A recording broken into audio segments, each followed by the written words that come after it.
Ladies and gentlemen, this is internet personality Vangelus here with a review of Revenge of the Fallen Mudflap. A little orange Chevy. Isn't he cute? He's also got some, He's also got some, nice clear window detailing going on, and he should be out pretty soon. I do have a big problem with him, though. The beginning of it is here. Notice how this little tab, right, isn't under that door? You don't want to know what happens if I try squeezing this car mode together. Let's just say it's loud, violent, and implodey. If you'd like to get an idea of what he looks like with his best friends in the entire world, here he is with MC Paddington and their boy. Not a bad little ensemble. I'm actually liking the scale of the vehicle modes in Revenge of the Fallen so far for a lot of these cars. It's pretty nice viewing if you have them all assembled left to right. Anyway, the transformation on this guy is something that I'd like to cover in full detail, but I'm going to have to explain a caveat before I begin. Namely, the doors. And they are better than what I have been told they were like at first. They are still giving me some troubles though, and I'll just illustrate to you what I mean. Alright, let's get going on this little dude and Anyway, as you can see,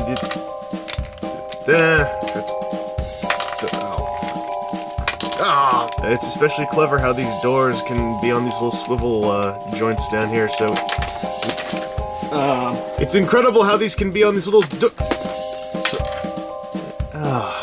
Alright, yeah, now the doors are the doors are luckily on ball joints so that they can... They can... Opposing this... Oh, no! Yes, this toy is stricken with a little bit of door pop-offetivity. So for the sake of ease, and I'm not the kind who does this very often, I'm just gonna remove them now. Hey guys, I just wanted to apologize for causing a temporal event to tell you this, but since recording that review, I'd strengthened the doors on my Mudflap a little bit. That, combined with reports that leprous door syndrome is in fact a rarity on Mudflap, has led me to want to bend causality a little in order to give a better representation of the toy and put less focus on the faults mine was saddled with at birth. That said, let's try transforming him. Also, while I'm doing this, I'm gonna have to point out that this Mudflap suffered an injury at BotCon while his doors were still all leprosy and gimpy. And they still are a little bit now, but they are a lot better off, at least in robot mode. That injury, though, means that these doors still can come off, but at least when he's in robot mode and you're done transforming him, they don't go flying all over the place. This transformation is very similar to Skid's. In fact, it's almost identical aside from where the doors go, but there are a few key differences, especially in how the arms transform, that make Mudflap oddly less complicated than his brother. The doors do add a lot of complication, only because it's a great idea, and having them on these multiple joints and whatnot was, I think, conceptually good. I just wish it could have been done in hinges and not ball joints. I do like how they can get out of the way here, but once I get to his arms, you'll see that this dude's a little bit less tricky. He doesn't have all those layers and layers of accordioning plastic inside him like his brother does. This stage can be a little hard because... with or without the door leprosy, things get cramped, and stuff can bang into stuff. So these guys, as I believe I said in the MC Paddington review, are very reminiscent of RID in a way, where there's a very certain order that things like to go in, as opposed to other orders wherein things crash into one another. But as you can see on the arms here, instead of being attached to an extending V-shaped T-bone whatever connector thing, they just fold out on hinges on the sides of the backpack. And I actually really like that. It's still complex, but it adds a sense of simplicity to it that really helps out the overall design as you see this horrific car accident mode. He has a similar thing with the way the backpack collapses, the same order in how you move these three panels around. And everything still does connect up down here. There's a little gray thing that plugs into a slot there. And some people have been unscrewing the missile holder in order to have this fold in a bit tighter. I haven't really been bothered by it enough to do that, but I can tell you that if you look back here, you see this rectangular slot right here. That slot is supposed to go into a tab on the back of Mudflap's neck, right here. I have never been able to get those to go together. That little tab actually tends to go into the cross-shaped missile holder thing up here. And honestly, it's not all that bad. It turns out pretty well, so whether it was intended or not, that's how I tend to transform mine. Things look alright to me. Especially once I can get this thing to collapse in like that.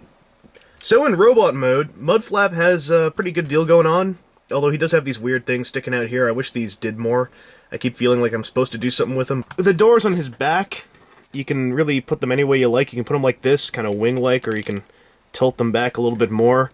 I do like that. You give you options. You can also fold them down closer to his shoulders if you want, but I'm going for movie accuracy, because, you know, haha, that's what it's all about. Gimmick-wise, he has some mech alive, like his brother. Get him headbanging, pretty hardcore, a little more hardcore than his brother does, and you get oscillating headlight nipples, which is pretty useful. Also, when you crack this guy's knuckle, he doesn't have a spring-loaded fist like his brother does, but you crack his knuckle, and that little launcher comes up, and then you can stick the missile in there and fire it! Hooray! So that's a pretty cool, unobtrusive gimmick. I rather like it. Aesthetics-wise, as I've said before about these movie toys, if you don't like what he looks like design-wise, you're not going to like what the toy looks like. The toy will not change your mind in any way. But if you can dig this design, then, hey, this is a pretty cool toy. Like his brother, he really does everything that he needs to. Posability-wise, he's got fully posable arms and legs, although you can't twist this wrist, so he kind of has the curling iron arm here, but wrist swivel here, hooray. I wish there was a waist joint. There's enough clearance there for a waist joint to be in place, I think, but sadly there isn't, so you've lost that bit. But he has really good feet and ankles. They're actually really posable, so he's got a solid stance, no matter what you're having him do. If you're going to have him get all like, I'm gonna knuckle up and shoot you with my wrist-a-bow. So there you go. And when you put him next to his brother, it's pretty clear that these guys go together. They look very much alike. And they're a great pairing, toy-wise. Mudflap's face sculpt is something that you can kind of question a little bit, but again, it's the design. It seems to be in the middle of doing something. It would have been neat if you could have moved his face around a little bit, but, you know, what can you do? I do like the paint apps on it, even though they're kind of odd. They are pretty intricate for the size, and they're pretty clean, so I gotta give props there. And as I said, you know, you put him next to his brother, and everything is pretty kosher. They look like they belong together. Now, would I recommend this toy? If you like how Mudflap looks, then yes. If for some reason you want to choose one of these twins, though, honestly, my recommendation goes to Skids. Even though Mudflap is a simpler transformation, Skids is more solid overall when he goes together. Skids' transformation is a bit more complicated, but just the end result I find is more compact and more beefy. Mudflap, it's mostly the doors hanging up here, even if you put them down to the bottom, and also the somewhat hollow backpack. I mean, it's not very hollow, obviously, but it's not quite as compressed as his brother, and I just like how much compression happens in MC Paddington. So, I gotta give the extra point to Skids, but honestly, if you're gonna buy one of these guys, buy the other one. They really go together. I mean, just look at this. You can't have one of these guys and then ditch the other one. They'd be lonely. On a shelf, in a display, they complement each other perfectly, so I've got to say, if you're only going to get one, get Skids, but if you get Skids, you're going to get Mudflap. Don't try to deny it. You know where it's at. So, in closing, recommended figure if you can dig the design, so go get him if you want him. If you don't like the design, I'm sorry. This has been Internet Personality Vangelus. Hope you enjoyed this review. Hope you didn't mind the paradoxical causality jump, and you gotta respect the brotherly love. Because nothing is stronger than the bond shared by a brother.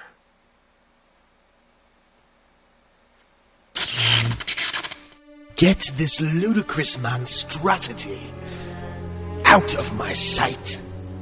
You're going to be famous, bro. I can taste the success. You're going to be famous. Oh, brother, my brother. Once I get us all the women we ever need, I'll be able to buy back that brain you sold to make me famous. But until then, you disgust me.